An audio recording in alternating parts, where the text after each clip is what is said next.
Olá a todos, muito bem-vindos novamente ao nosso programa JaóCast, o único podcast comunitário de Goiânia. E hoje, gente, eu tô com uma pessoa aqui que eu tava até ansiosa para receber ela aqui, sabe? Eu tô planejando essa entrevista há muito tempo.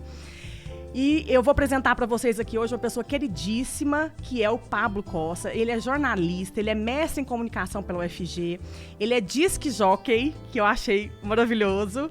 Ele trabalhou no INCRA, na Interativa FM, no Mais Goiás e, gente, ele é nosso vizinho, morador do setor Jaó. Então, Pablo, é uma honra ter você aqui, cara. Você sabe porque eu sou sua fã e eu fazia questão de ter esse bate-papo com você. Só não gostei de uma coisa, da camisa, porque ele tá de Goiás e eu tô de Vila e eu achei isso que a gente tinha que estar vindo combinando. Eu tenho esse defeito, sabe? Mas eu agradeço o convite. A primeira vez que você me falou dessa possibilidade, eu falei, nossa, vai ser uma alegria, sabe? É um bairro que eu moro há pouco tempo, mas vivo o bairro há muito tempo. Você vê as histórias que você estava conversando com o Davi, nosso responsável pela técnica aqui, do dono desse belíssimo estúdio que a gente grava.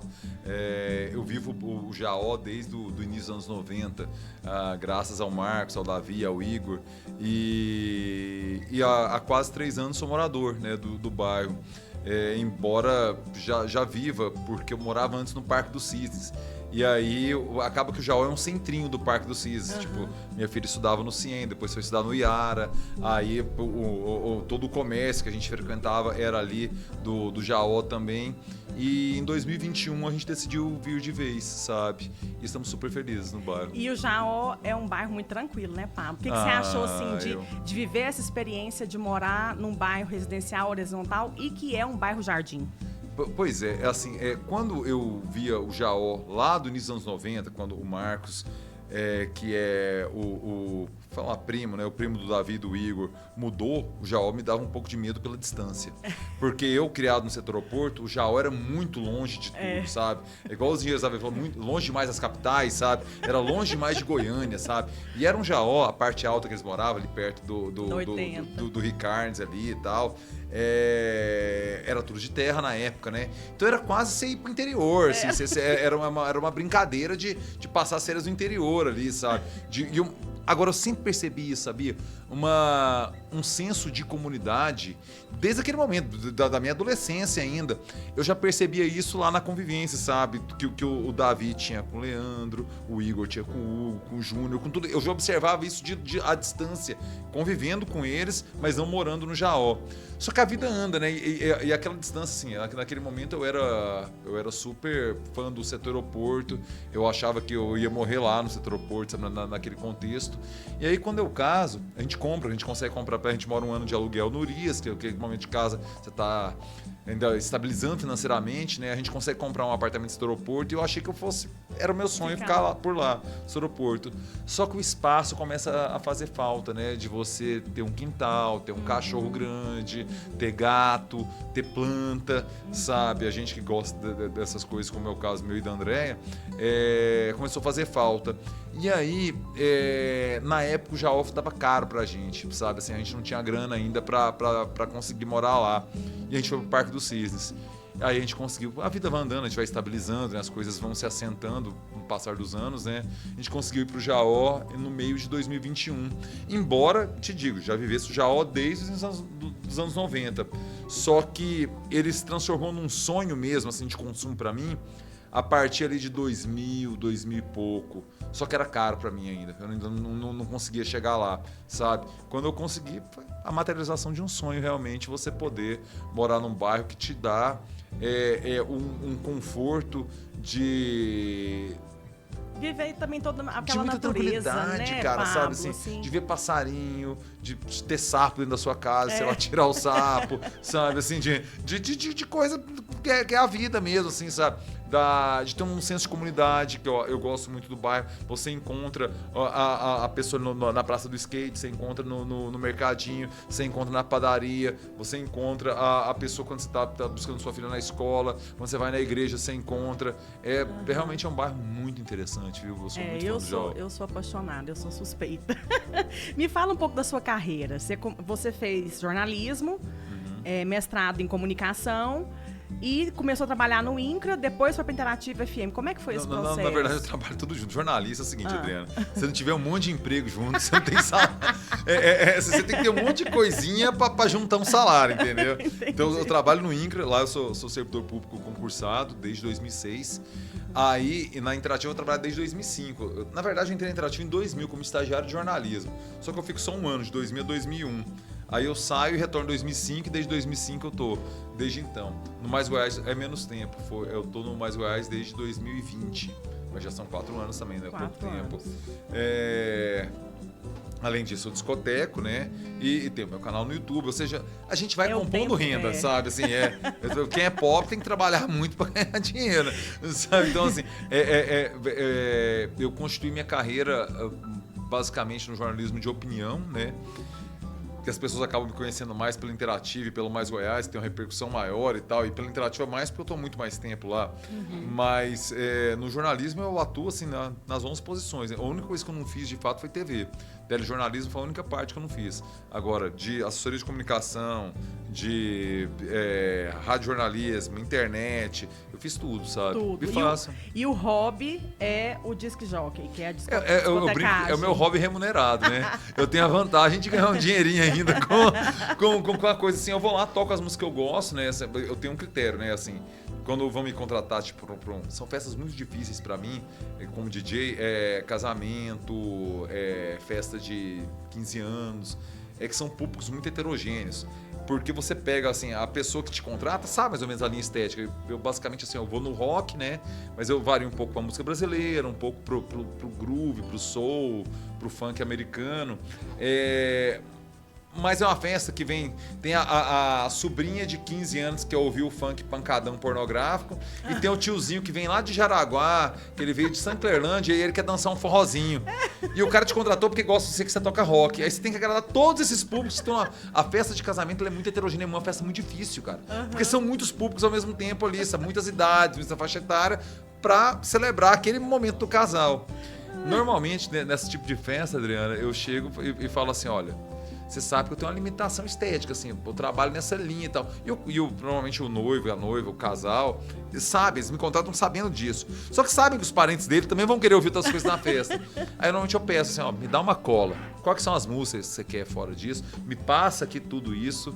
Ou então, se a gente fala, tem noivo fala assim, olha, vão te pedir, não é pra tocar, porque eu odeio sertanejo, eu não quero isso aqui, não é pra tocar. Fala, beleza, quem vai ser meu escudo? Normalmente, joga... noivo, o tio noivo. Não, como é que chama? É que eu esqueci o nome agora. Aquela pessoa que cuida do... Cerimonial. Cerimonial, essa é a palavra. Joga no cerimonial. Fala assim, toco demais. Só conversa com a menina do cerimonial ali, com o rapaz do cerimonial ali, ele me autorizando. Aí chega lá, o cara já dá uma patada, porque esse povo também é pago pra ser ignorante, né? Cerimonial é pago pra ser cavalo e égua, pra dar coice mesmo, sabe? Assim, porque assim, o cerimonial... Porque senão não consegue controlar é muita coisa, assim, o cara não consegue. O salgadinho tá quentinho, a cerveja gelada, o som ok, o noivo e a noiva feliz. Os caras são brutos, viu? Assim, cerimonial é uma profissão. Você é pago pra ser mal educado. Mal educado. Qual que é o lugar que o pessoal pode saber onde você toca toda semana? Como é que tá? Você tem um Instagram que o pessoal pode seguir? Pablo Costa, né? Que é o meu Instagram. É onde eu divulgo semanalmente a minha agenda. Hoje eu tô tocando só aos sábados. Porque meio de semana... Corrido demais. A velhice, né? Tal da idade. Antes eu conseguia tocar. Eu fazia quarta, eu era residente nas quartas da Fiction. E quinta-feira eu acordava tranquilo pra trabalhar. Eu costumo dizer que a ressaca depois dos 40, ela não é ressaca, ela é chikungunya, né? Você acorda com chikungunya de tão doído que o corpo fica. Eu bebo eu não bebo meio de semana, eu bebo até domingo à noite. Na segunda, assim, eu acordava meio ruim e tal, não sei o que, mas me engrenava. Hoje eu tô ficando bom só na terça. A segunda tá sendo assim, a segunda noite eu tô meio cambaleada ainda, só na terça, porque eu fico com boa idade. É difícil, Adriana. Então tá complicando. Vai ficando. Aí acontece, hoje eu discoteco somente aos sábados, porque durante a pandemia eu achei que na verdade essa profissão tinha acabado. Eu achei que eu nunca mais ia ser DJ, sabe? Falei, não, esse trem de noite acabou, o povo não vai querer mais aglomerar. O Davi deve ter passado por isso também, sabe? Falei, não, acabou, essa profissão acabou. A gente precisa das pessoas juntas dançando, se divertindo, sabe? Bebendo. A gente, músico, o DJ é a união, é a bagunça, o suor junto ali. Você sua junto da pessoa tocando com você, as pessoas suam junto e é uma comunhão mesmo. A música é muito bonita nesse sentido, sabe? De você jogar todo mundo no mesmo astral que a música tá falando, seja uma balada de amor, seja uma explosão de alegria. Eu achei que tinha acabado essa profissão. Eu falei, cara, eu preciso inventar outra coisa pra substituir essa grana que entrava. Porque ela não é o maior, mas ela é importante. Ela é importante pra fechar as contas. E aí eu falei, eu vou fazer esse canal no YouTube, né? Que foi uma tentativa, na verdade. Eu já queria, só que eu nunca focava, sabe? Veio a pandemia, eu falei assim, na verdade, foi quando eu vi a Itália fechando, aquele momento assim, Milão, Roma, eu falei, cara, chegou na Itália, vai chegar no Brasil.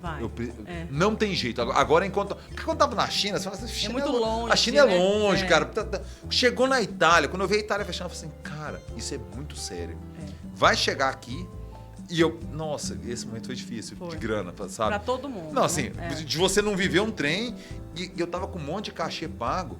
Que teve que devolver tudo, porque a gente é honesto, né? Não é picareta.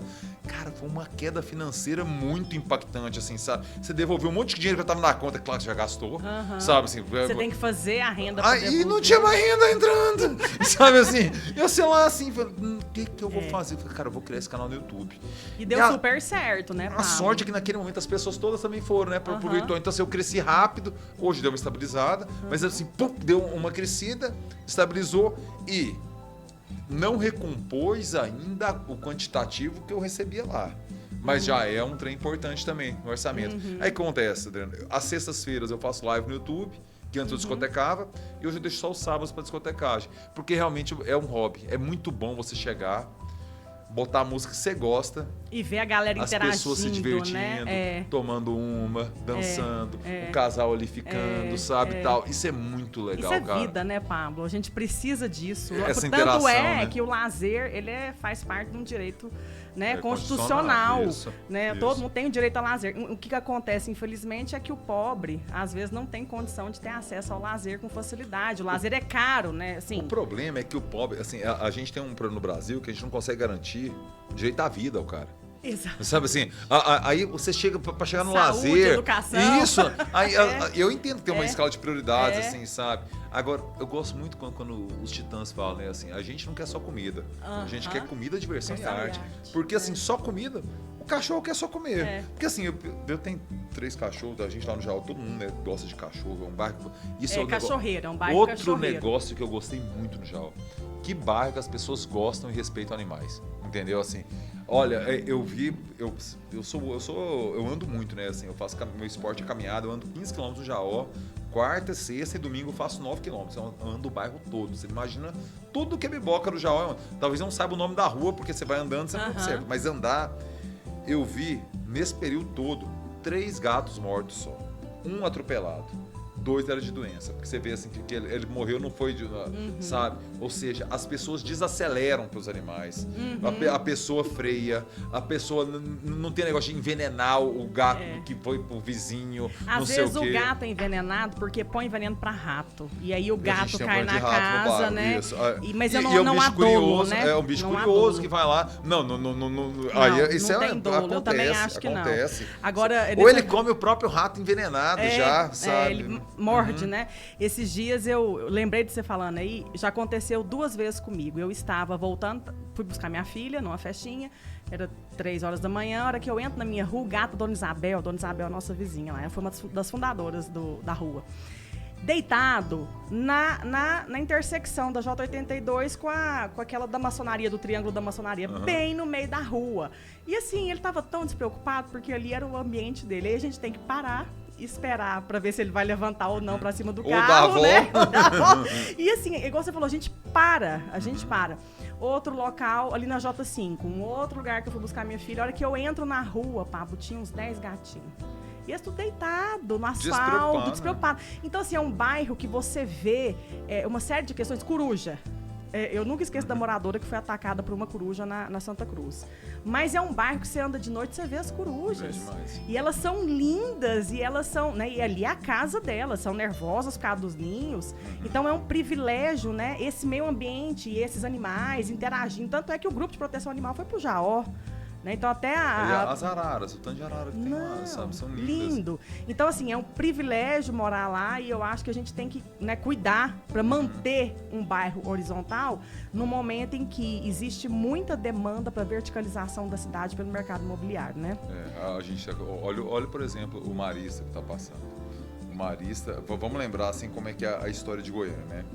A elite de Goiânia, a primeira elite que vem com o Pedro Ludovico de Rio Verde, porque a construção de Goiânia, na verdade, é uma afronta a Goiás Velho, né? Assim, é Rio Verde se impondo sobre Goiás Velho.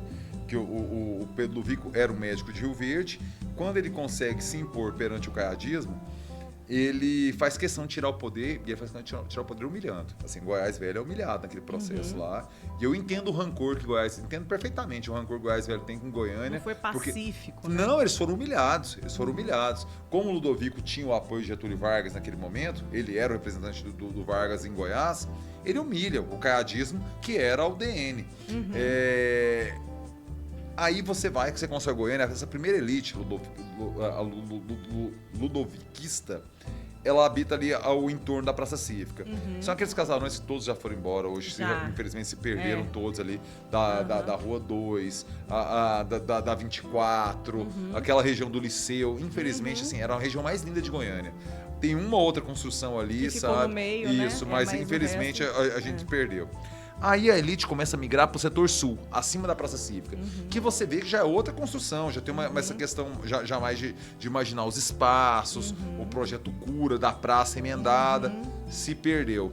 Aí a elite migra para o Marista, vai subindo, você vê que a loja da 85 vai jogando para cima, sabe? O Marista era aquelas mansões, aí eu pego a minha infância, que eu nasci em 79, aqui em Goiânia. Então, a minha infância nos anos 80, o Marista era o bairro dos ricos milionários. Era tipo, sei lá, o Aldeia do Vale ou Alphaville da minha infância, era o setor Marista, sabe? Então, você ia lá, cara, aquelas... Tipo, ter piscina na casa. É porque hoje é normal, mas na época não era. Ou ter piscina na casa era um negócio. Fora do comum. Era muito rico, era muito rico mesmo, assim. Sei lá, tipo ter uma Fórmula 1 do Senna, assim. Era algo muito fora. E as casas do Marista, porque no setor sul não tinha ainda. Na casa dos Maristas começou a ter esse negócio de ter uma piscina em casa. Aí vai pra lá. O Marista conseguiu preservar, e outro, o Marista foi urbanizado já pensando em ruas mais largas, o setor sul não tem. Já tá se perdendo, você vê o tanto de espigão que tá subindo no Marista. Eu creio que o Jaó, pela característica brejo dele, é mais difícil o povo querer brigar com isso, mas a gente não pode baixar a guarda, né? Não pode. E outra coisa, existe sim uma especulação pro lado do Jaó, porque o pessoal fala muito assim, ali é a área de segurança do aeroporto.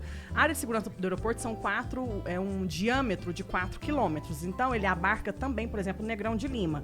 Aí você pensa assim, o Negrão de Lima é a área de segurança do aeroporto?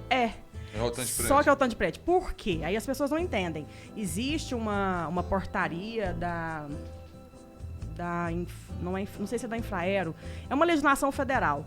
E ela fala que o nível de construção dentro da área de segurança é 45 metros do nível da pista. Tanto que você vê que a maçonaria, lá perto da 80, da 82, da Sucuri, ela tem 45 metros. Por quê? Porque ela está ali no nível da pista. Mesmo se ela quisesse, ela não poderia fazer mais, ela ultrapassaria, mas ali já tem 45. Agora vamos descer? É um prédio, né? Vamos descer o Jaó? Vamos pro Parque Beija-Flor?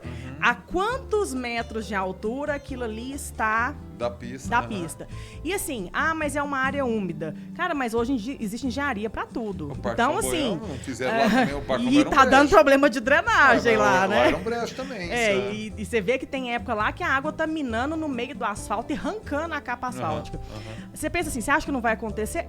Possivelmente, aliás, é uma especulação, porque o Jaó seria o novo Jardim Goiás.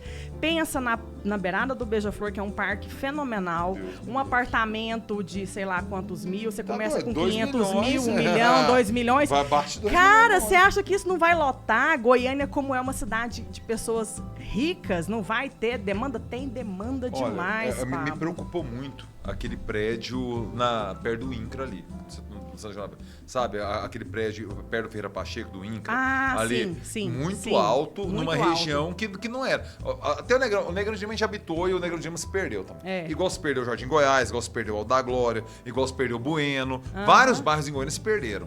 Porque, cara, a verticalização é muito boa. Não, ela é importante, mal, a gente tem que separar isso. Só que você tem que entender que existe uma demanda de fluxo, de lixo, de água, de esgoto, sabe? Isso aí tem que ser pensado. Você não pode só subir prédio e imaginar, o Parque Flamboyant não tem como, aquele Jardim Goiás Alta Glória, não tem jeito mais. Não. Porque assim, ou é uma grana violenta de você desapropriar e abrir a avenida, porque além disso, eles botaram condomínio até quase Bela Vista, que só tem, ou você vai pelo fundo do Passo, ou você vem pela Jamel Cecílio, não tem alternativa. Não ou tem. Parque Ateneu, vai lá, dá a volta lá no Parque Ateneu, sabe? Exatamente. Perdeu, então, cara, não tem jeito. É o problema da urbanização de uma cidade, do planejamento urbano da cidade. Aí, quando foi na época do plano diretor, nós juntamos setor Jaó, setor Sul e Marista.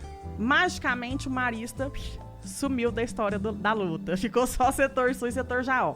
Foi uma luta positiva, porque até certo ponto nós conseguimos barrar. O Jaó hoje até é 7,5 metros. Se você quiser construir 10, você não tem autorização. O setor sul ainda teve algumas vias que ficaram como adensáveis, então você tem a possibilidade do prédio. Agora, o Marista abriu mão da luta.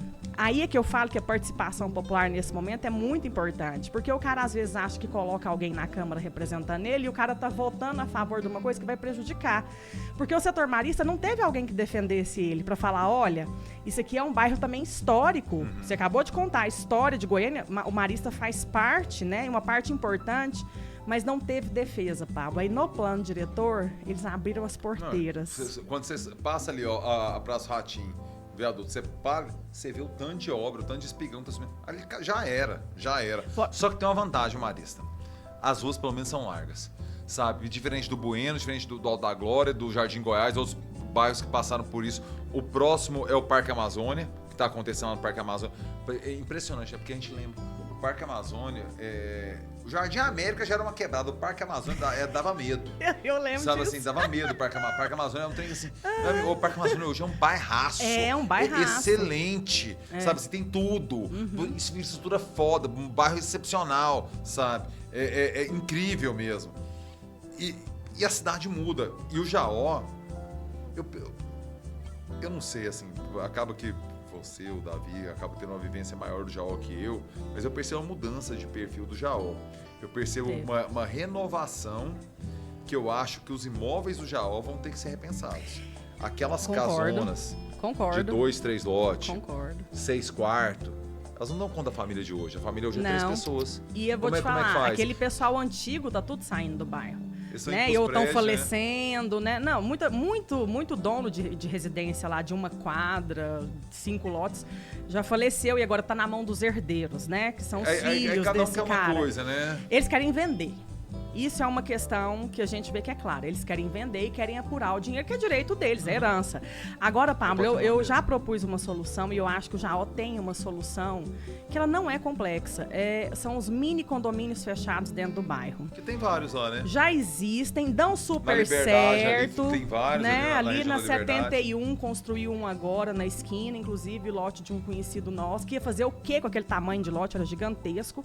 Fez-se casas de 250 metros, geminadas, com área de lazer, com piscina, com uma churrasqueirinha. E, cara, é a solução. Então, vamos pensar em soluções que possibilitem, né, ao morador continuar tendo sua qualidade de vida. Família, uma família menor, que não é aquela família grande. E assim, Pablo, a gente não é contra o adensamento, porque às vezes quando a gente fala, fica parecendo uma coisa meio radical, né? Adensamento é uma coisa ruim. Não, o adensamento é necessário. A gente precisava adensar o centro. A gente precisava trazer vida para o centro. Sim. Agora, setor sul, a gente não pode perder a história de Goiânia também. Eu acho que isso me preocupa muito. Quando você pega um Marista e verticaliza ele do jeito que está sendo verticalizado, você perdeu ali uma parte histórica da cidade. E fora que a gente não preserva o patrimônio, a arte deco, aí você tem casas que não são tombadas, essas casas, né? E isso vai sendo vendido, vai sendo construído. Então, assim, precisa ter esse olhar para a cidade, né? E eu acho que isso, a verticalização nesse ponto é prejudicial. Goiânia 2. Goiânia 2 vai construir agora 18 novos empreendimentos. acabou. Hã? Perdeu. E qual que é a sua memória do Goiânia 2? Fala pra mim. Era uma tentativa de ser um Jaó. O Goiânia 2 não virou Jaó, eu nem sei porquê, viu? Assim, eu precisava estudar mais sobre isso, porque eu me recordo quando o Goiânia 2 é lançado e eu vejo propaganda na TV, tudo, era uma tentativa de emular um segundo Jaó. Sim. Sabe? E eles são muito parecidos nesse ponto. São, só que aquela pracinha é uma coisa... A Boulevard, né? Boulevard. Exatamente. Que ela é longa, ela é uma pista, longa, ela tem pit dog, ela tem vida. Parece ela muito o vida. café, sabe, assim. Só que o café é vezes 3, sabe, assim, triplicado. O Bosque do Café no Genoveva, que é ótimo, é maravilhoso. Ótimo, só que tem comércio, o Bosque do Café é muito residencial, sabe. Ali você tem pit dog, você tem restaurante, você tem barzinho, você tem academia, tem pilates, você tem açougue, você tem distribuidora, aí você tem um campinho de futebol, você tem pista de skate, você tem um estacionamento entrando, você tem parquinho pra criança. Aquilo é maravilhoso. E a caminhada, e o pessoal andando em volta. 18 pois é, mas eu acho que é o seguinte. Prédios. O Goiânia 2 ele perdeu quando começou a verticalizar ali na Pro lado de baixo. Pedro Paulo. Aí é muito difícil. Esse é o negócio. Por isso que eu falei. Quando eu vi aquele prédio lá no Ferreira Pacheco, a sorte é que não começou a subir mais. Porque, cara, como é que você sobe um prédio daquele ali? Porque, convenhamos, o Santa Genoveva e o Jaó são bairros irmãos. Sabe? Um vive o outro. Sabe, assim, é tudo bobagem, gente. É a mesma região da cidade, com o mesmo perfil, as pessoas vivem nos mesmos ambientes, a gente compartilha as mesmas coisas, sabe? O Jaó e Santa Genoveva são bairros irmãos. Se aconteceu aqui no Santa Genoveva, no bairro irmão, acontece com você, certo? Entendeu, assim, qual que é a diferença? Só porque é de lá da avenida? Entendeu? Por que não pode ser do lado do poço? Por que não pode ser ali onde é o shopping dos cosméticos? Pode, ué. Se é ali, pode, ué. Você entende? É uma região adensável também. E aí, então por que não pode ser aqui na Sucuri? Sabe? Mas por que não pode ser aqui na Venerando? Aí vai indo, entendeu? Assim,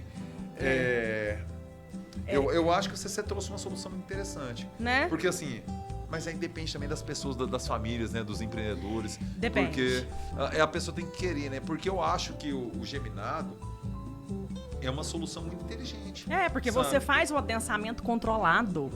Entendeu? Você não coloca um prédio que numa quadra tinha 10 casas, vezes 5 pessoas cada casa, tem 50 pessoas numa quadra. Com os condomínios, você tem aí, você passa para 300 pessoas, vamos supor. Vários condomínios. Porque é o seguinte... Num prédio você passa para 1000. O Jaó, ele era uma mescla, né? De famílias grandes com casa de campo, sabe? As famílias do Brasil mudaram. Hoje o IBGE trabalha com 3 pessoas por família. Isso. Até 2012 eram 4 pessoas. Até 95 eram 5 pessoas. Então, assim, as famílias estão diminuindo. Os casais estão tendo menos filhos. E claro que aquela casa já não é mais a casa que eu vi o Davi e o Igor morar, era um latifúndio. Não, era um latifúndio. Podia botar o MST inteirinho lá que cabia. Todo o MST do Brasil cabia. Era uma casa maravilhosa. Cara, a discoteca do país, eu vou falar, a coisa mais impressionante que eu vi na minha vida. Tudo na cor de... Adriana, era coisa linda, linda, o menino, sabe? Fora as coisas que o Atila, irmão dele, tinha também que aplicava em nós, que era mais novo, que não pode falar aqui, sabe? As coisas de adulto, que você era mais novo e via lá, sabe? O Atila tinha uns 3, sabe? Mas era uma casa, assim, que hoje a família do Davi e do Igor não dá conta mais. Porque não é nem dinheiro, podia ser rico, pobre. Não precisa. Não dá conta de cuidar, sabe? Não consegue cuidar de um espaço daquele, sabe? Então tem que ser menor. Você tem que ser 250 metros. É isso. Entendeu? Com uma churrasqueirinha. Uma piscininha, se você tiver uma graninha a mais. Isso. Sabe, tal. Só que é o seguinte, aí você tem um problema, né? Porque o lote tá lá. A construção tá lá. E aí por isso que a gente precisava de um plano diretor que colocasse limites, né? E foi assim, o que a gente conseguiu a duras penas para esse plano, que daqui a 10 anos vai ser revisto. E é o que abriu a porteira para o Goiânia 2. Então, assim, é muito importante o debate, o planejamento. O plano diretor é a carta magna ali do que vai acontecer no bairro. Só que ninguém se interessa, Pablo, ninguém tá nem aí pro debate do plano diretor. Aí, de repente, quando constrói um prédio na casa dele, do lado da casa dele, fala, nossa, vai acabar com a minha casa. Eu vou ter gente olhando pra minha janela, lá no centro, na rua que pega pra Botafogo, na Marginal Botafogo, a Rua dos Comerciários. Ali, Paranaíba, Praça Botafogo, Paranaíba, Rua dos Comerciários. Lá construiu-se um prédio imenso. E a minha família toda foi criada e nascida e criada lá. Abaixo Cara, a casa do meu primo, a janela, entendeu? A janela do quarto dele, a janela da sala dele, tem que ficar com a cortininha, porque não tem essa liberdade. Porque quem tá lá em cima vê lá embaixo. Então você tira a privacidade das pessoas, né? Então eu acho assim, que tudo que é feito com... Outro problema, não se conversa com quem mora no lugar. Né? E o plano diretor era para isso, para a gente sair dessa posição de planejamento e ir até o bairro e conversar com a comunidade. E aí, comunidade, o que vocês acham? Como é que vocês veem? Cara, isso é utopia, né? Muito distante da realidade, ninguém tem tempo, todo mundo trabalha. Quem que vai querer saber de plano diretor? Só que a hora que o problema vem... E é no seu vizinho, né? A hora que você não consegue andar dentro do bairro porque tem tanto prédio, que tem tanto carro que você não consegue estacionar, porque foi mal planejado, poderia ter se colocado prédios? Poderia, de maneira equilibrada. Vamos fazer uma densidade equilibrada nesse local? 3 prédios por quarteirão, cara, por exemplo. É o teto. São 3. Ou como na Europa, prédios mais baixos, 6 andares, né? De 6 andares, 5 andares, que você não precisa nem de elevador às vezes e tal.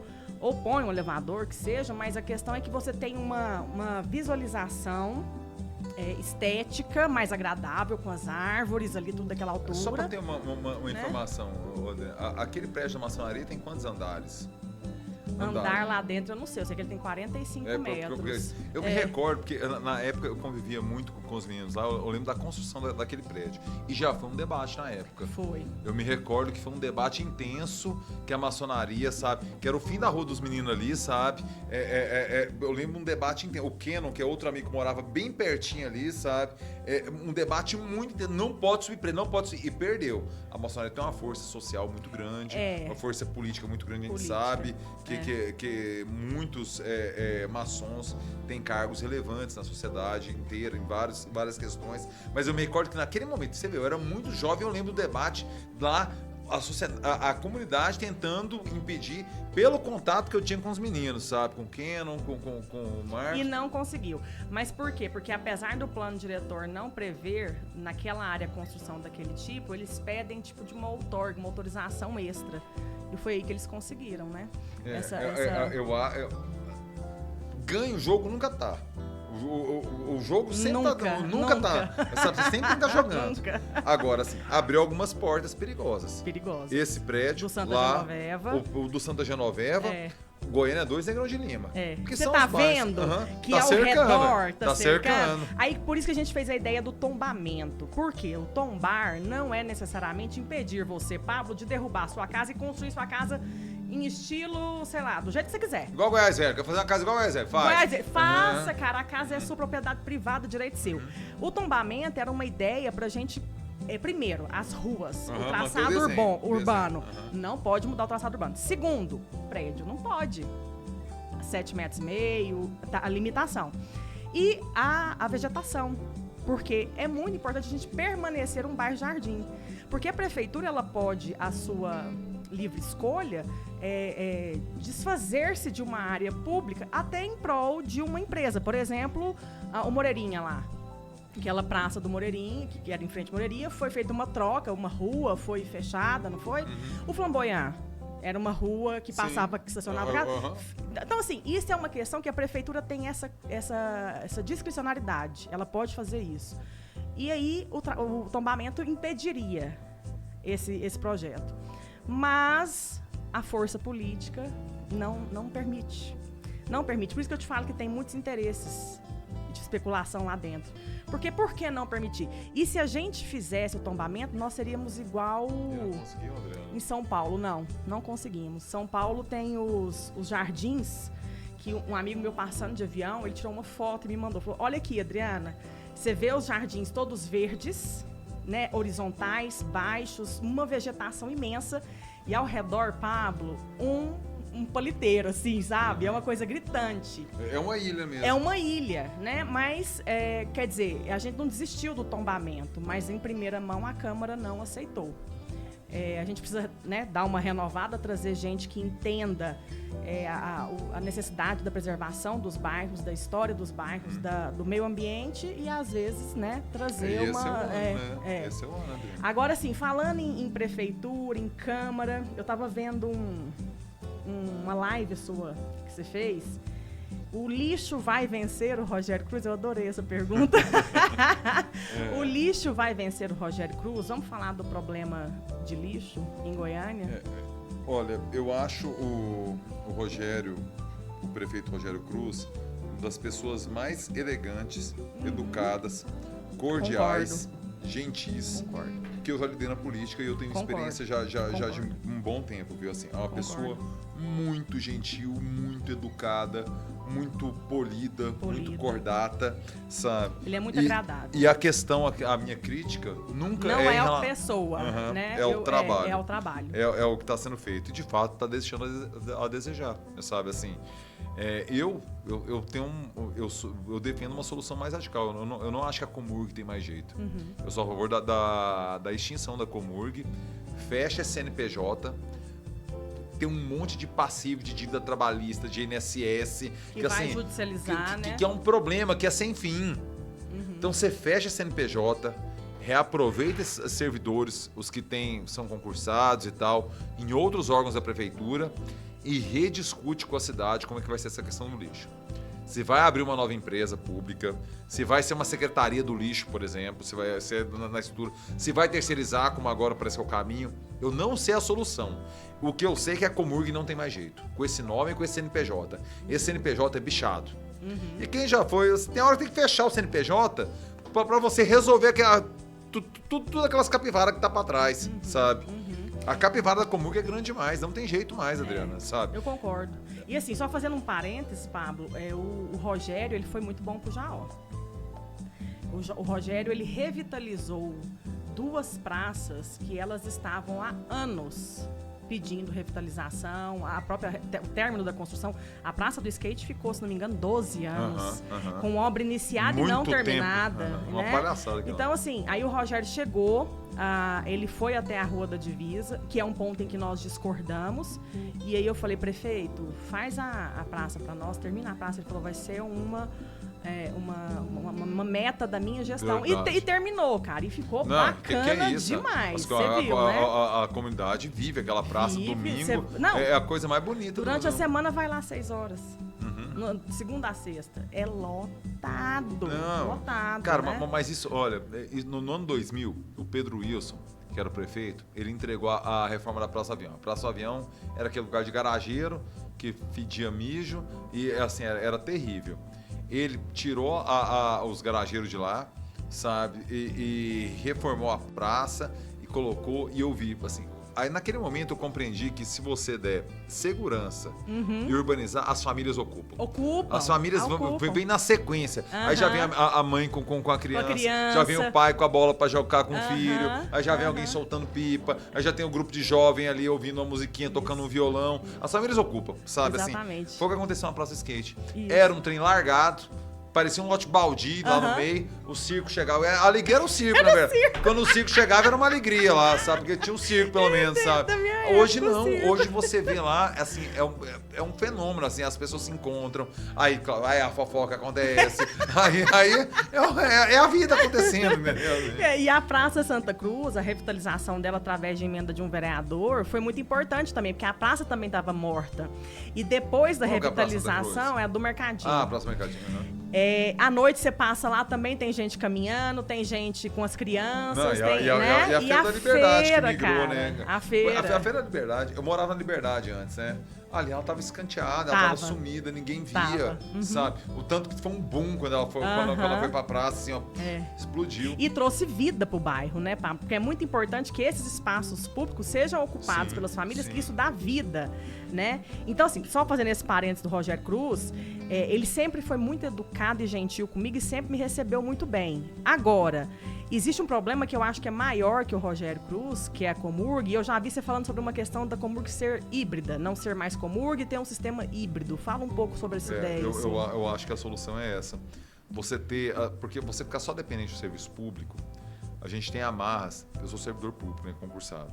A gente tem algumas amarras que, para fazer bem feito, elas são mais lentas.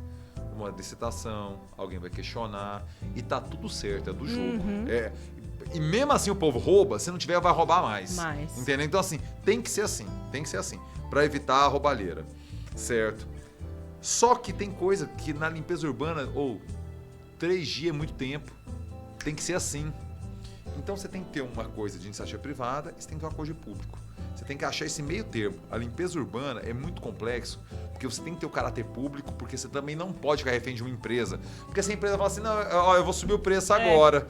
Fala, não, mas o contrato, não, mas então eu vou parar o serviço. Eu falo, 3 dias que a cidade tá o caos. Aí você tem que ter o plano B, tem que ter os dois jeitos. Tem que ter o servidor concursado, que a hora que precisar vai lá, e tem que ter a empresa privada. Olha, o modelo ideal, ele é híbrido, porque é algo que você não tem tempo para vacilar. 3 dias que não juntou lixo, já vira...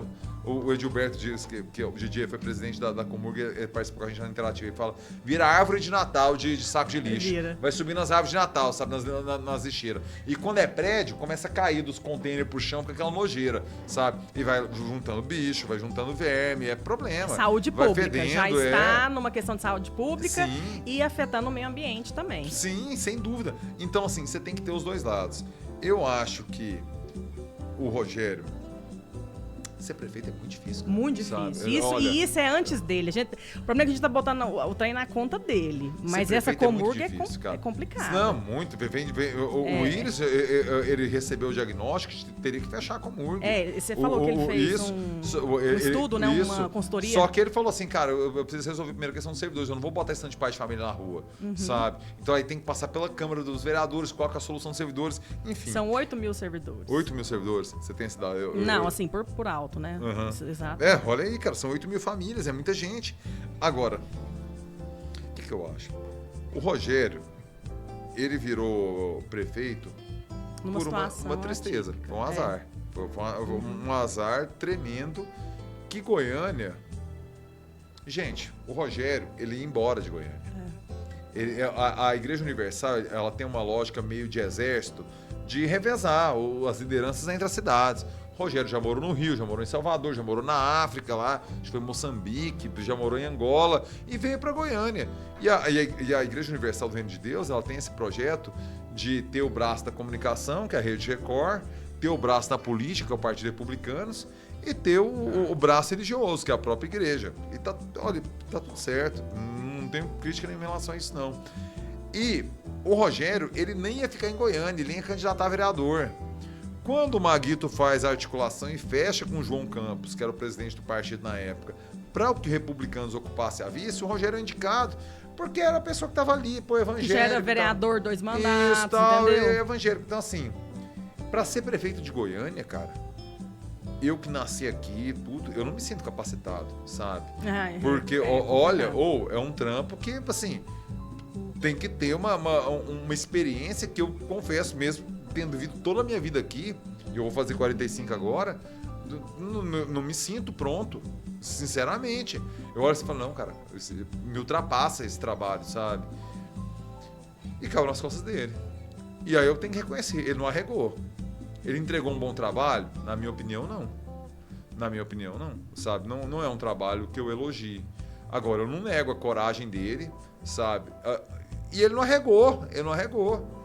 Ele enfrentou uma coisa que ele não esperava nunca assumir. Não era pra ser ele, não era nem pra estar em Goiânia mais. É porque o acaso foi, a Covid levou o Maguito. As pessoas votaram no Maguito por quê? Porque naquele momento as pessoas queriam a continuidade do Íris. O goianiense aprovava o trabalho do Íris naquele momento. E o Maguito, ele fez a campanha se vendendo como uma continuidade do Íris. E eu acredito que seria, porque o Maguito já continuou o Íris lá. Em 94, quando ele ganha o governo do estado, ele se vende com a continuidade do Íris, quando ele vira governador, o Maguito. E o Maguito tinha uma coisa muito positiva, que era o diálogo, né? Assim, eu nunca estive com o Maguito, não conversava, mas assim, as pessoas falam muito que ele era muito aberto a essa questão. O Maguito é o cara que mais diálogo, circulava. Né? O Maguito, na época do racha pesado com o PMDB e o PSDB em Goiás, o Íris tinha raiva porque ele conversava muito com o Marconi. O Maguito tinha um trânsito pesado com Lula. O Maguito conversava com o Caiado, o Maguito conversava com todo mundo. Agora, se brigasse com ele também, sai da frente. Aí, o trator vinha, viu? O trator não... tem seu ponto positivo, diz que o Daniel também é nessa linha aí, viu? Se brigar com o Daniel, diz que o trator vem, entendeu? Então não vamos nem brigar, né, Paulo? Olha só, Antes, porque eu quero conversar com você sobre esses atores que estão aqui na disputa da prefeitura, mas antes de chegar nisso, a questão, por exemplo, da Rua da Divisa. O que você vê ali em termos de política, em termos de projetos? Você acha que realmente temos que abrir mão do meio ambiente para poder facilitar a mobilidade? Ou isso é uma questão que a gente tem que tratar primeiro o meio ambiente? Porque, assim, Goiânia tem vários erros. Córrego do Botafogo, a Marginal Botafogo, para mim é um erro. Que você pega um córrego, canaliza ele e acha que vai dar tudo certo. E não dá, cara. E isso já vem problema de drenagem urbana, que a gente não tinha, as galerias, né? Agora estão sendo, segundo a CEINFRA, refeitas essas galerias. Mas a gente continua matando o meio ambiente, a gente continua não se preocupando com uma cidade sustentável e depois colhe os frutos quando o motoqueiro é arrastado pela enchente e desaparece. Então, assim, fala para mim um pouco da sua visão da Rua da Divisa, meio ambiente, drenagem urbana. Eu acho que a Rua da Divisa ela não deveria ter sido aberta lá atrás. E muito menos aquele condomínio que tem ali existir, nem o TCE deveria existir. Que era tudo de preservação permanente. O Campo do Vila até pode, entendeu? O Campo do Vila lá já não era, sabe, mais. Tal, A Hípica, tudo certo. O TCE não deveria existir ali, aquele condomínio não deveria existir ali. E algumas daquelas casas ali também da Alameda, lá do Jaó, Paraná. Não deveriam existir, certo? Então, assim, vamos voltar lá atrás, certo? Eu acho que a Rua da Divisa poderia ser fechada hoje se a gente usasse o aeroporto antigo com uma comunicação, entendeu? Com a BR. Você estende aquela... Tá lá, só as traças, só virando dengue lá, à toa, sabe? Aquele espaço lá. Se a prefeitura tivesse a proatividade, negociar com a Infraero, pegar aquele terreno, aquelas casas da aeronáutica lá, passa, transfere aquelas pessoas para outro lugar, não sei onde, tem que pensar, tal, não sei o que, mas espaço ele não falta, sabe? Se você faz uma conexão, ao invés daquela curva que entra, sabe? Ela vai direto para a BR, aquela avenida, passando por ali no aeroporto antigo, você fecha aquela Rua da Divisa. Agora, só que já tem aquele condomínio do TCE, então eu acho que isso não é viável. Mas ao invés, porque assim, também a Rua da Divisa não tem como ficar daquele jeito, porque quebrou um caminhão ali, acabou. Você fecha os dois lados e entope até a BR, entope até o Negrão de Lima, se brincar. Ele é um problema. Entendeu assim? Porque o jeito que tá ali não tem como, e ela é muito importante, ela conecta pontos muito importantes de Goiânia. Se você for inteligente e pensar naquele espaço que a Infraero tem inutilizado, à toa, se você passa aquela avenida direto para BR, você faz uma via pista dupla, entrando para Goiânia e saindo para Goiânia, a Rua da Divisa vai ficar quase sem movimento. Você pode reflorestar ela.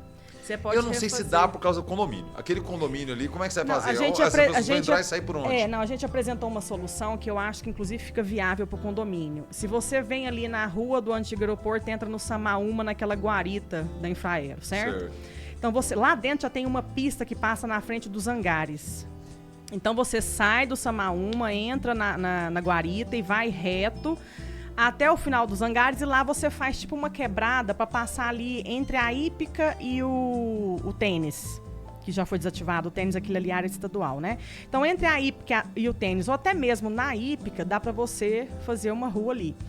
O que acontece? O pessoal do condomínio, ele não vai ficar isolado, porque ele sai do condomínio, ele pega a rua para ir para o Samaúma, que é um desvio minúsculo, ou ele sai lá do Samaúma para chegar no condomínio. É um desvio muito pequeno. E você termina essa rua de frente ou pro TCE ou de frente pro Campo do Vila, ali, naquela localização. Ou seja, o condomínio não sai tão prejudicado, porque é uma questão assim de... Não dá nem 1 quilômetro, Pablo. Vamos por 500 metros, que ele vai ter que sair para pegar essa avenida, ou para voltar pro Samaúma, ou para... Então, o condomínio não é o problema é a vontade política, né? De se conseguir autorização para fazer.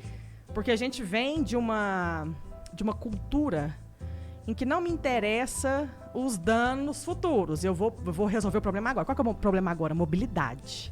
Eu tenho uma rua que ela empaca o caminhão, que ela atola até...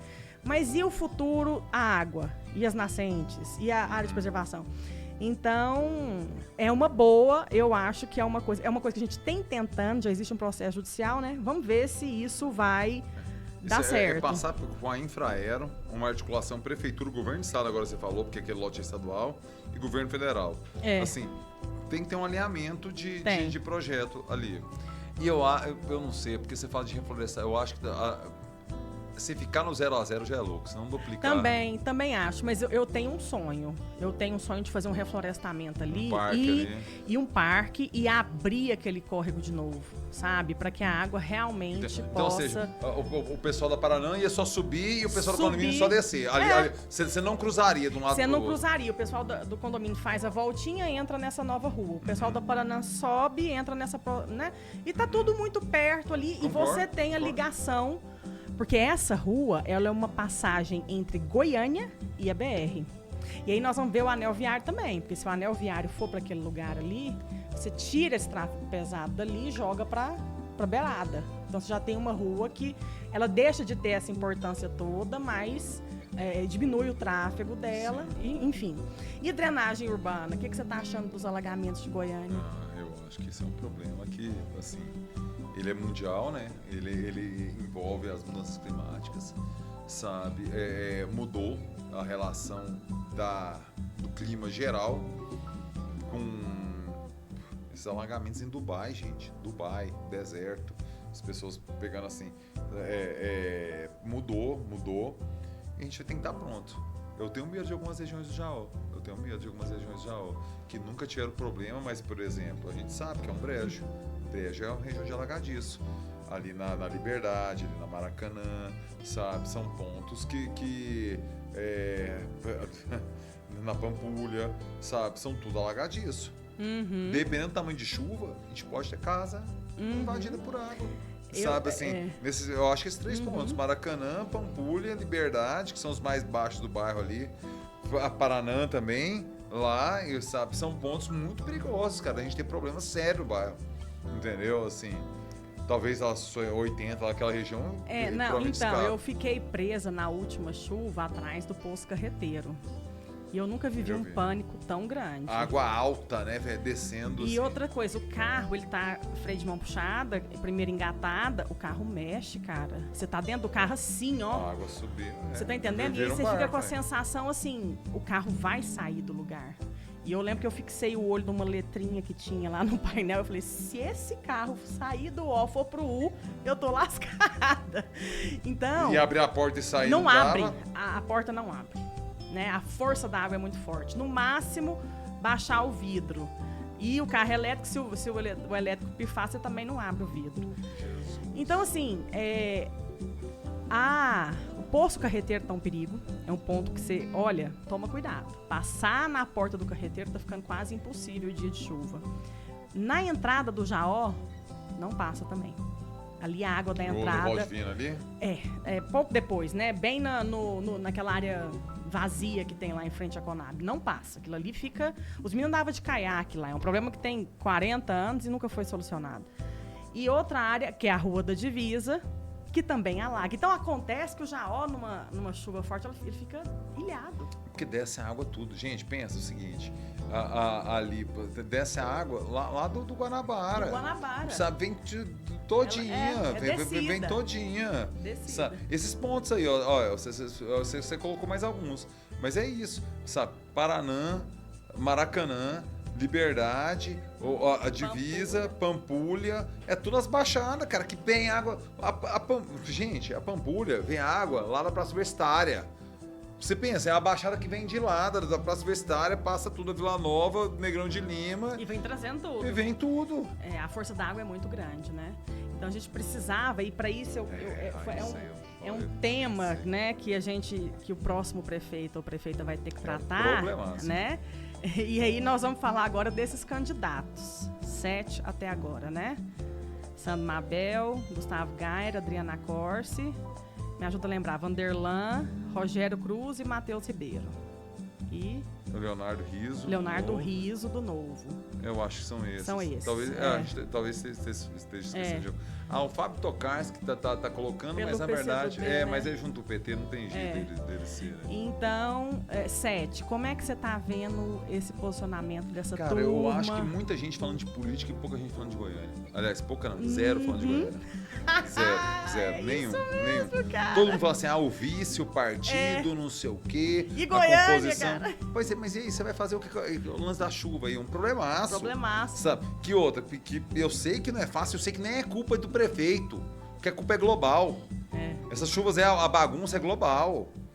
Mas o problema é aqui. Mas temos que tratar. Isso, tem que resolver aqui. Tem que resolver o alagamento aqui. É no Parque Amazônia, é no Jaó, é no Novo Horizonte, é aqui. O problema é aqui. Sabe? Eu até agora eu tô bastante decepcionado com a qualidade do debate. Sabe? E eu acho que tem ótimos nomes aí, sabe? Tem alguns nomes ótimos, uns horríveis, sabe? Eu acho que tem gente de muita qualidade aí nesse cardápio. 3 ou 4 aí, bastante, que qualquer um desses, eu acredito que seriam grandes prefeitos, sabe? Seriam excelentes gestores ou gestoras. Agora, até o momento engrenou, né, Adriana? Na verdade, essas pessoas estão falando de política. E eles não colocaram até agora, os vices, né? Não chegaram para compor. Então, assim, a gente está com um cenário bem definido, né? Porque o vice vai agregar muita coisa a essas chapas, né? Eu tenho uma questão conceitual que eu sou a favor de acabar o vice no Brasil. Eu acho que não devia ter vice. Nem vice-presidente, nem vice-governador, nem vice-prefeito em nada. Sabe por quê? Porque eu acho que antes era muito difícil você ter...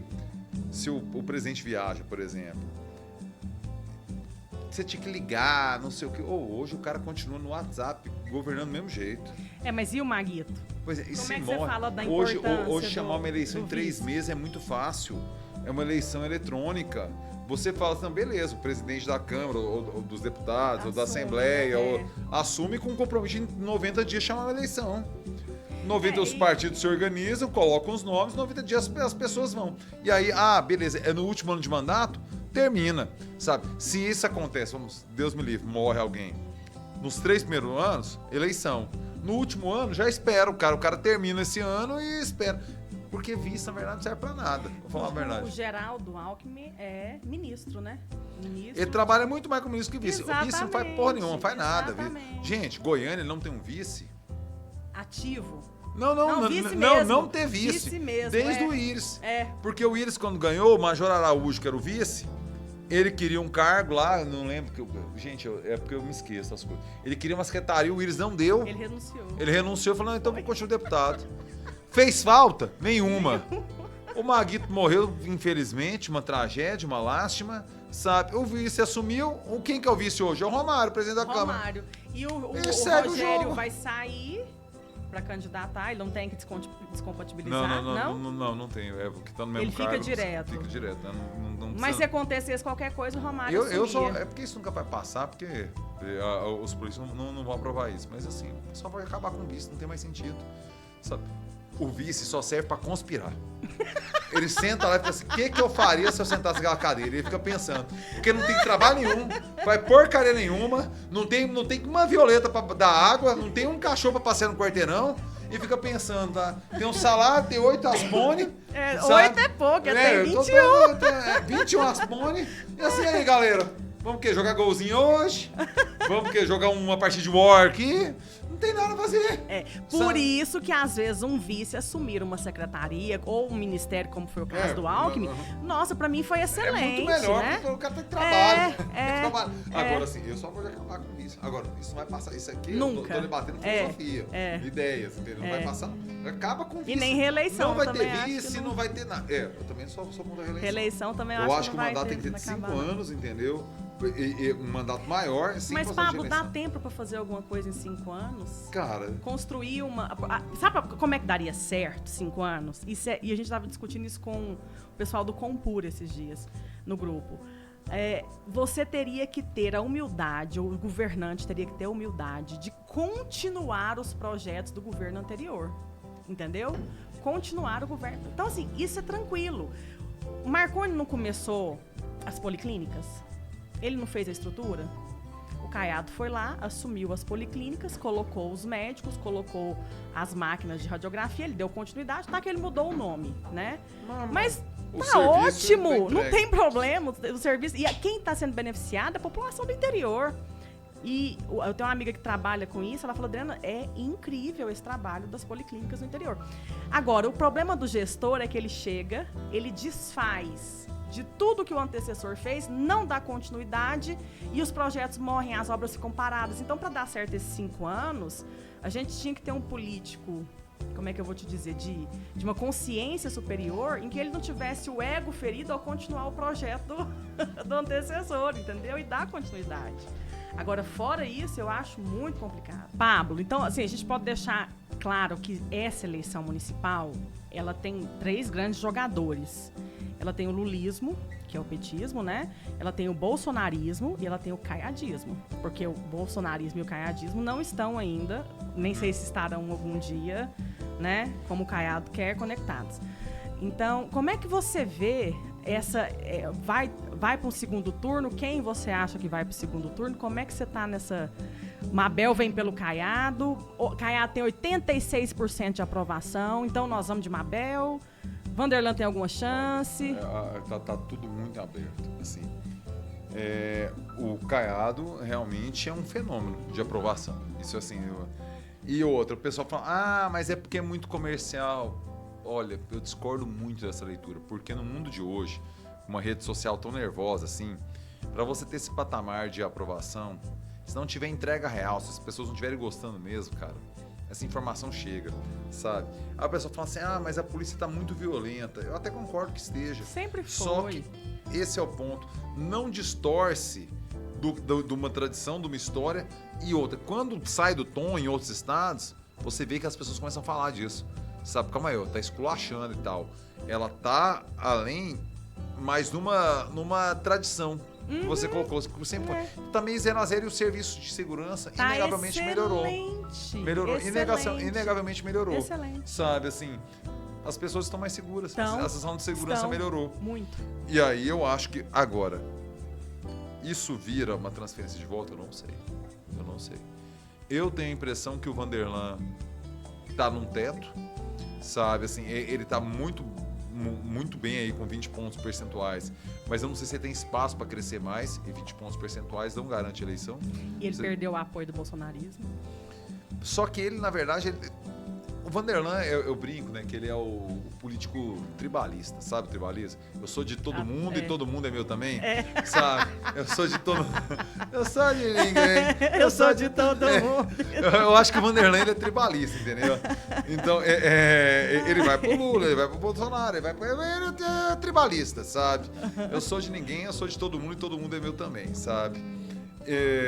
Isso pra... Só que ele é inegavelmente visto como um bom gestor, porque a administração dele em Senador Canedo... Micos, né? Na prefeitura de Senador, sim. Quando ele foi prefeito de Senador Canedo, repercutiu muito em Goiânia. É distante, foi 2005 a 2010 que ele ficou de prefeito, mas as pessoas lembram, principalmente na região do Novo Mundo, que tem uma conexão muito grande com o Senador Canedo, pela proximidade e tudo mais, as pessoas lembram dessa boa gestão do Vanderlan.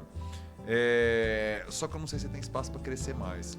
Eu acho que com essa divisão do campo da direita, que você tem o Gustavo Gaia, o Sandro Mabel, o próprio Vanderlan e o Rogério Cruz disputando no mesmo nicho, eu acho que a Adriana se fortalece em primeiro turno para chegar ao segundo turno. Agora, com esse tanto de candidatura forte, é inegavelmente um cenário de segundo turno. Não tem como se resolver em primeiro turno, certo? Porque pulverizam os votos. A Adriana, ela se fortalece para chegar, para vencer outra conversa. Para vencer lá no segundo turno, tem que olhar aí... As composições, né? Entram outras questões, sabe? Vamos lá. O Gustavo Gaia, ele tem uma característica muito visceral. Quem gosta, gosta muito. Quem odeia, odeia muito. E tem uma parcela do povo, cara, que tá preocupada com um buraco na rua, com lixo que não recolhe, com um poste que... Com o CIMEI que não entregou o uniforme pro filho. Eu não sei se um vídeo de YouTube ou um vídeo no Instagram responde o problema da mãe, que a gente tá no final de abril e o menino dela sem uniforme do CIMEI, entendeu? Dormir no chão também. dormir no chão do CEMEI. Eu não sei se a ideologia dá conta disso. Eu tenho a impressão que não, mas eu não sei. A gente vai ter que ver lá em outubro na urna. O Mabel, ele nem queria ser candidato, né? Não, ele começou mal. Algumas falas dele pra mim soaram mas o Mabel sempre foi isso, cara. eu que em 92 eu lembro quando ele foi candidato contra o Darcy Accorsi, sabe? Ele fala, aí tinha um problema uma greve dos professores, né? Que era o problema da época, né? Ele falou que tinha que adestrar os professores, tratar igual cachorro. Isso aí acabou com a campanha. Aí o Darcy Accorsi ganha do Mabel, porque aí todos os professores falam assim, tá, que eu sou cachorro, vai adestrar. Aí, e professor, cara, professor conversa com 40 alunos, e 40 alunos conversam com 40 famílias. Né, velho? Você não, tem uma categoria que você não briga, é professor, cara. Eles têm um poder ali que eles conversam com muita gente, cara. Sabe? Eles têm um poder de influência ali, sabe? Que a gente chama de micro-influenciadores, sabe? Eles influenciam um ambiente ali que acabou a campanha. O Mabel morreu ali, a campanha dele, sabe? Olha, o Darcy Accorsi vence. Agora, olha, sinceramente, Adriano, eu acho assim que a gente tem bons candidatos. É uma eleição super imprevisível, porque a gente tem todo esse fenômeno que você colocou, de um governador forte, de uma candidata forte, por conta do seu trabalho, por conta do seu currículo, por conta do seu sobrenome. O Darcy Accorsi é um prefeito muito bem lembrado em Goiânia. E todo mundo com o seu calcanhar de Aquiles também, sabe? A Adriana com antipetismo, o Gustavo Gayer com o seu radicalismo, o Vanderlan com o seu teto e o seu não grupo, porque ele é de todos os grupos e quem é de todos é de ninguém também. De ninguém, sabe? Porque não tem ninguém pra o Mabel, proteger. porque ele nem queria, que foi inventado, agora foi tirado da cartola do Caiado. Então, assim, todo mundo tem o seu calcanhar de Aquiles e todo mundo tem a sua virtude. Eu não tenho a menor ideia do que vai dar, cara. Eu acho que hoje a briga quem vai pro segundo turno contra a Adriana. Eu também. Sabe, assim, quem vai agora, no segundo turno, meu amigo, aí tira e porrada e bomba, eu nem sei. Porque fragmentou, né? A direita se dividiu em 4 grandes. Porque é o seguinte, se o Mabel consegue trazer o nome do bolsonarismo pra vice, aí vira uma chapa forte. Mas ele fez essa proposta pro Gayer. Fez, mas o Gayer não quer, né? Não quer. O Gayer não quer. Uma chapa pura. Isso. Agora, por exemplo, eu não sei que argumento poderia usar, mas se ele convence, sabe, o Gayer indicar o vice, por exemplo, o Fred Rodrigues lá. Que sabe, falou que é um vai ser vice do Gayer. Que é um bolsonarista raiz, sabe? Se o consegue, virou uma chapa muito forte. Ou, se vai lá, o Vanderlan vira vice do Mabel, ou indica... da Adriana, mas não vai. Não, mas, a Adriana já era. Já era, mas se na época tivesse aceito... Você vê, tudo depende muito, cara, de como vai compor, sabe? E tem o Matheus e o Leonardo Rios. O Leonardo Rios, pra mim, é a candidatura mais ideológica, de posicionamento mesmo. E o Matheus, eu acho que ele pode ampliar. Ele já teve uma votação muito boa pra federal, teve 50 mil votos. Isso não é desprezível, é muito voto, sabe? Ele amplia a sua visão e, às vezes, ele vem pra federal mais forte em 2026, sabe? Ele consolida mais o nome dele como político, todo mundo já conhece ele como jornalista, brilhante jornalista que ele foi, competente, muito competentíssimo como jornalista. E aí ele vem como político, as pessoas conhecendo ele como político agora, sabe? Talvez ele venha para federal muito forte em 2026 e o PSDB faça 2 cadeiras. O PSDB fez só a Leda, né? Para federal, sabe? Não sei, né? E a Câmara? Como é que você tá vendo essa Câmara que tá aí? Porque veja bem, a função do vereador era fiscalizar a prefeitura, os atos, né, fiscalizar o prefeito, fiscalizar o executivo. O Goiânia está se desfazendo. A gente aqui, né, falou que tem seu lado positivo e tudo, e por outro lado, né, aconteceu o que não tinha que ter acontecido, a morte do Maguito e tudo, mas Goiânia tá um caos, amigo, tá difícil viver em Goiânia. Cadê esses vereadores que não estão? A gente não vê nem manifestação deles, pública, sobre... hoje é a Kátia, a Ava... Mas assim, a gente já sabe que essa... momento e outro, né? Assim... A gente já sabe que essa base do Rogério vai se desfazer. Ela já se desfez, porque os acordos já foram fechados, né? Ela já se desfez. Ela tá ali mantendo, porque ele precisa manter os cargos comissionados, porque senão o cara nem tem chance de manter a vereança. Mas, enfim, tá uma Câmara fraca. Fraca não é porque não tem oposição, é porque não tem atitude para fazer o que tem que ser feito. Não, mas o interesse pessoal tá maior, né, Adriana? Na verdade, do que o interesse coletivo que você está colocando. Pois é. vamos lá. A Câmara hoje, ela está fazendo uso de uma estrutura de um prefeito politicamente frágil, que precisou da Câmara, que é oriundo da Câmara, que entende mais a Câmara do que a Prefeitura, ele entende mais a Câmara Municipal do que do Paço. E a Câmara, velho, colou e tá sugando até a última gota, sabe? Falei, a oposição, eu me recordei de 3 nomes só, talvez tenha outro. A Kátia, a Ava. O Quitão, que fez oposição em um momento, sabe? Talvez esteja esquecendo de alguém aí, assim. O Paulo Magalhães, em alguns momentos, pautas, né? Você vê, não vai muito além disso. São 41 nomes e a gente conseguiu citar 4, 5 aqui no máximo, sabe? Aliás, nunca teve uma Câmara em Goiânia, que eu me recorde, que foi tanta gente pra base. Tanto vereador pra base. Você lembra que nem na época do Íris não tinha tanto esse da base, né? Atípico, cara. Esse negócio da morte do Maguito bagunçou tudo. O Rogério tá perdido, não sabe o que fazer. Olha, a gente não... Eu nem não sei. Tem nem como medir Exatamente, isso. porque foi muito atípico. Sabe? Assim, é um fenômeno muito excepcional que aconteceu, cara. 13 dias de mandato, o prefeito falece, cara. Sabe? E o vice, que uma cidade mal conhecia, ele nem é goianiense, cara. Isso não é problema nenhum, tá tudo certo. O domicílio eleitoral dele é aqui mesmo. Ele é legítimo. Ele é legítimo, sabe? Isso eu não quero falar nada disso, não. Mas assim, eu nem sei avaliar, sabia? Porque agora, o que eu acho que vai acontecer? Vão diminuir o número de partidos. Isso aí, a gente vai ter menos vereadores, as chapas vão eleger mais. Tem que se pensar isso aí, porque assim, tem muito partido que fala assim, aqui eu só quero quem não tem mandato. Não, aqui no meu é só com quem tem mandato. Eu não sei qual estratégia vai ser bem sucedida. Também não sei. Sabe? Nem eles, tá cada um apostando uma coisa, sabe? Nem esses caras que são especialistas nisso sabem. Esses montadores de chapa aí, cada partido tem o seu, sabe? A gente só vai saber se estão na frente. Eu não sei. O MDB corre o risco de fazer 16, tá, as contas dele, né? Entre o que ele pensa e a realidade, tem assim, ó, tem milhas e milhas de distância. Eu fiz as contas, assim, eu andei olhando o que os partidos... eu vou fazer 2, eu vou fazer 3, o MDB vai fazer 16. Tinha que ter 300 vagas. Cara, nas minhas contas não veja. Ficou em 43, não ficou? 38. 38. É 37 mais 1, 38. Minha conta já deu, 320. Eu falei, onde é que vai pôr esse povo? Cada partido acho que vai fazer, né?